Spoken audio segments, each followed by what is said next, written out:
Hello students, we are continuing MCQ based on case scenario. This case scenario is based on asset recognition with major copy on in case 38 related with intangible assets. So let us see data given in this scenario. So we are given that Beauty Limited purchased a patent right of a face wash on 1st April of current financial year for rupees 4,20,000, which has a legal life of 10 years. But due to highly competitive nature of the product, the management of the company estimates a useful life of only 6 years. Straight line amortization is determined by the management to be the best method as at 1st April of next financial year, so which is our second financial year. So management is uncertain that the process can actually be made economically feasible and decides to write down the patent to an estimated market value of rupees 2 lakhs and also decides to amortize it over 2 years. And then as on 1st April of third financial year, so having perfected the related production process, the asset is now appraised at a value of rupees 3,50,000. So furthermore, the estimated useful life is now believed to be 3 years, 3 more years. फिर आपके पास different MCQs हैं. So number 1 they are asking determine the carrying value of intangible asset at end of first financial year. तो start करते हैं. पहले देखो question का data बनाते हैं. आपको मेंशन किया है कंपनी है आपकी ब्यूटी लिमिटेड, उसने एक्वायर किया है एक पेटेंट जिसकी लीगल लाइफ आपको मेंशन की है 10 years, but useful life is given this is our 6 years. It means हमारे पर्पज के लिए जो उसकी लाइफ है वो 6 ईयर मानी जाएगी. अब आपको मेंशन किया है फाइनेंशियल ईयर है आपका जिस is our 1st April of first financial year. It means ये एंड हो जाएगा 31st March. Then we have a second financial year, this is also ending 31st March. Then we have a third financial year. तो 3 financial year का आपको data mention किया है. तो आपने जो एक्वायर किया है पेटेंट उसकी कॉस्ट हमें मेंशन की है रुपीज़ 4,20,000. फिर आपको मेंशन किया है सेकंड फाइनेंशियल ईयर के बिगनिंग में अब इसकी जो मार्केट वैल्यू है मीन्स फेयर वैल्यू, अब ये हो गया सेकंड ईयर में fair value rupees 2 lakh. Again in third financial year के बिगनिंग में अब इसकी फेयर वैल्यू हो गई है 350. Now let us see MCQ number 1. First of all we are asking determine the carrying value of intangible asset at the end of first financial year. तो आपने देखना है बताइए carrying amount of this patent at the end of first financial year.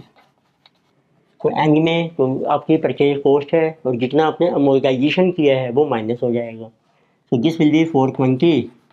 तो आप देखिए 420 को आपने अमोर्टाइज करना है ओवर इस यूजफुल लाइफ है आपकी 6 year. So it means this will be 420 minus 70,000. तो आपकी जो कैरिंग अमाउंट आएगी रुपीज 3,50,000. चलिए which option is correct? Answer is option number B. Next we have second MCQ. They are asking determine the revaluation loss to be charged to P&L during second financial year.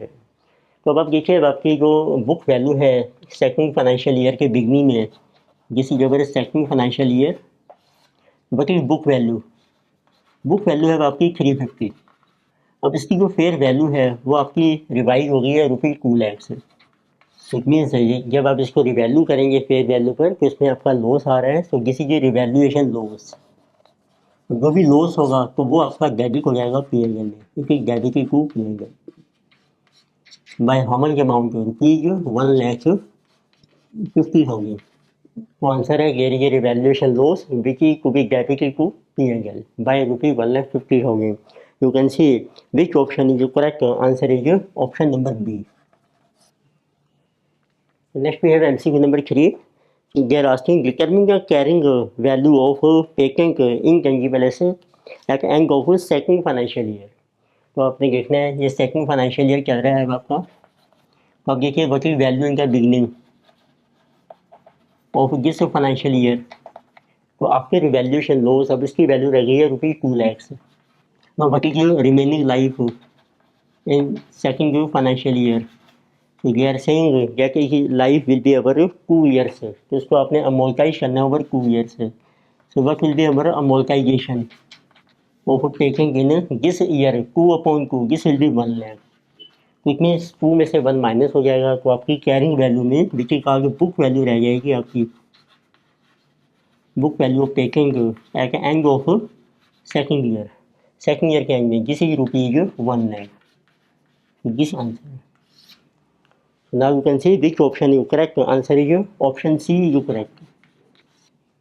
Next MCQ is they are asking determine the revaluation gain during our third financial year and what will be its accounting treatment.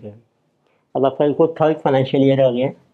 Third financial year तो आपने देखा book value देखो कितनी है आपकी patent की, वो रहेगी आपकी ₹1 lakh at the end of second year. ये बन जाएगी आपकी opening book value in the beginning of third year. अब थर्ड ईयर में इसकी फेयर वैल्यू हो गई है अब आपकी 350. तो ये अब आपका है रिवैल्यूएशन गेन. जैसे कि टोटल गेन आपको हो रहा है 250, तो इसका आपको काउंटिंग ट्रीटमेंट क्या होगा.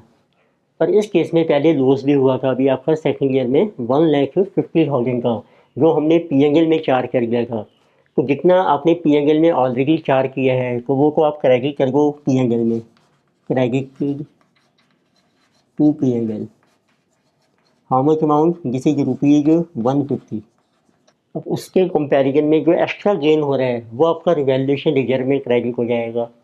तो this will be credited to revaluation reserve, जिसको हम रिवैल्यूएशन सरप्लस भी कहते हैं, और इसको हम शो करेंगे अगर कॉम्प्रिहेंसिव इनकम में.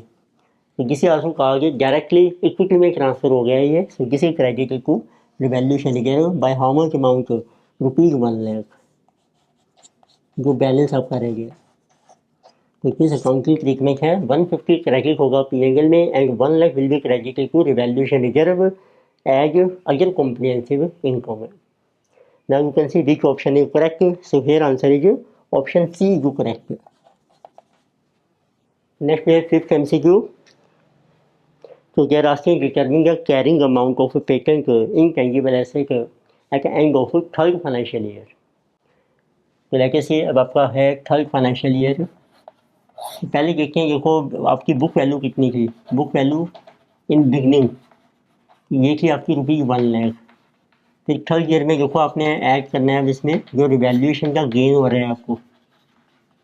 तो अभी हमने कैलकुलेट किया था रिवैल्यूएशन गेन है आपका 250. तो इसमें सर अब ये इसकी रिवाइज बुक वैल्यू बन जाएगी ऑफ इनटेंजिबल एसेट 350. अब आपको फर्दर मेंशन किया है क्वेश्चन में कि अब आपकी जो यूजफुल लाइफ है remaining this is 3 more years. इसमें sir what is our remaining life. अब अभी आपकी लाइफ है 3 साल की. तो इसमें 350 को अब हम 3 ईयर्स में अमोर्टाइज करेंगे. लेकिन सी वकली अमोर्टाइजेशन. अब अमोर्टाइजेशन देखो कितनी होगी आपकी थर्ड ईयर में.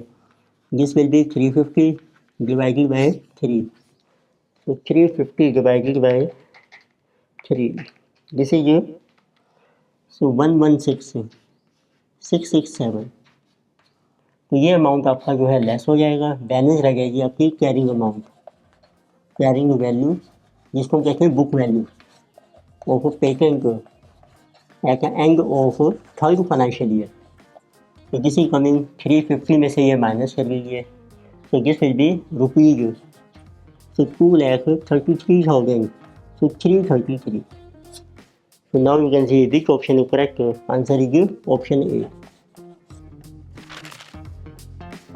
So in this lecture we have discussed case scenario based on intangible asset under Ind AS 38.